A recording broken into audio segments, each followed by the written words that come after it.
إن الحمد لله وكفاه والصلاة والسلام على رسوله المصطفى وعلى عباده الذين ارتضى ومن بهداهم اهتدى وبآثار أهل المدينة اقتفى وبعد فسلام الله عليكم ورحمة الله تعالى وبركاته وبعد.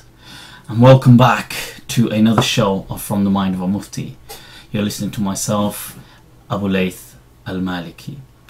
The Messenger of Allah sallallahu alayhi wasallam has taught us in a hadith, إِنَّمَا بُعِثْتُ لِأُتَمِّمْ مَكَارِمَ الْأَخْلَاقِ, that I have simply been sent to perfect the good characteristics, character and qualities of human beings.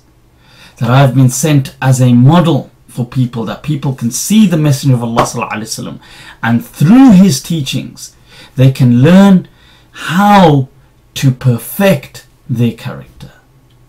In another hadith, the Messenger of Allah sallallahu alayhi wasallam said that a munafiq will be somebody that will never possess two characteristics, two qualities, two elements. One, good character, al-akhlaq, husn al-khulq, and the other, the fiqh of the deen, an understanding of the deen.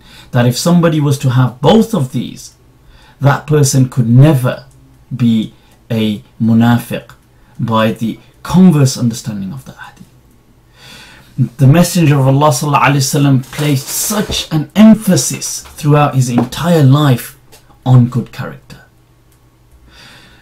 The reason I feel that this is so important is that we are finding, unfortunately, ourselves falling victim to this trend of assaulting the characteristics, the qualities, the traits of people very personally. That we are finding that people will quite often fall victim to hating, if you like, not just a sin but the actual sinner.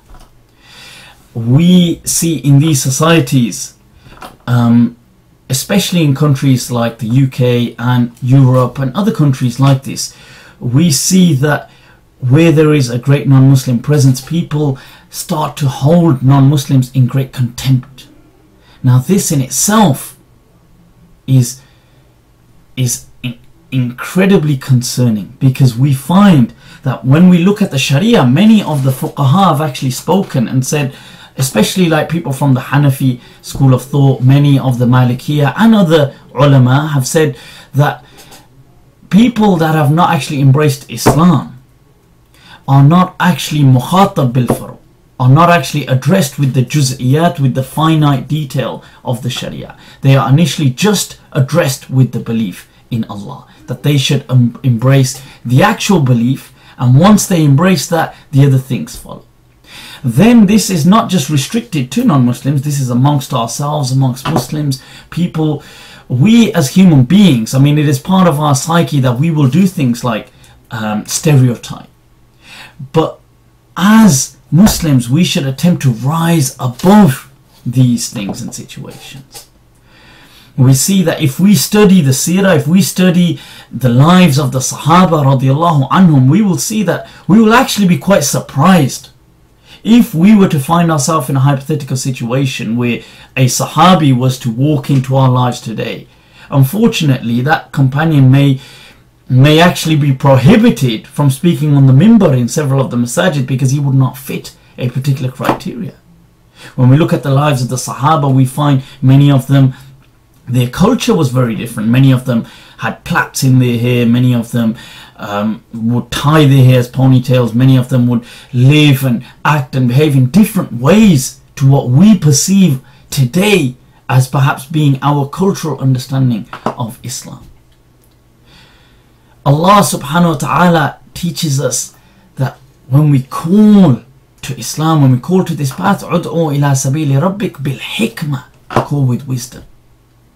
When a Bedouin walked into the masjid of the Messenger of Allah sallallahu alaihi wasallam and he urinated in a corner, and the companions were so infuriated with this that they were about to leap onto him and just, I mean, they wanted to really, some of them wanted to kill him to that extent. And the Messenger of Allah ﷺ quickly stopped them and said, what are you doing? And he himself brought water and washed away what the Bedouin had done. And then he said to the Bedouin, he said, Innama hada masjid. He said, this is a masjid. La yaslah lihadi al-ashya. That it does not befit a place of worship that you do things like this. But then, and that person, the Bedouin, actually, he not only did he embrace Islam, but he made a very interesting type of dua. He said, Ya Allah, he said, Irhamni, he said, have mercy on me and have mercy on Muhammad sallallahu alaihi wasallam, and don't have mercy on anybody other than that. And the Prophet sallallahu alaihi wasallam looked at him and he said, لَقَدْ ضَيَّقْتَ وَاسِعًا. That something which is so vast, you've tried to restrain it. And then he turned to his companions in a riwayah and he said to them, إِنَّمَا مَثَلِي وَمَثَلُكُمْ كَرَجُلٍ لَهُ رَاحِلَةٍ. He said that my example and your example is like a man who has an animal, a camel. And he says, فَانْفَلَتَتْ مِنْهُ.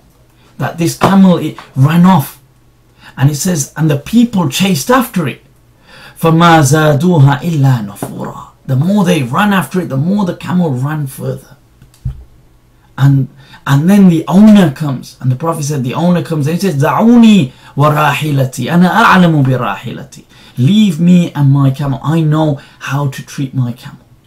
And he says, and he picks up some herbs and things like, he picks up some grass and he kind of waves it at the rahil, at the camel, and he says, فَأَتَتْ إِلَيْهِ حَتَّى أَخَذَ بِزِمَامِهِ. Until it walks up to the owner and he takes hold of its reins. And he said, this is my example and yours.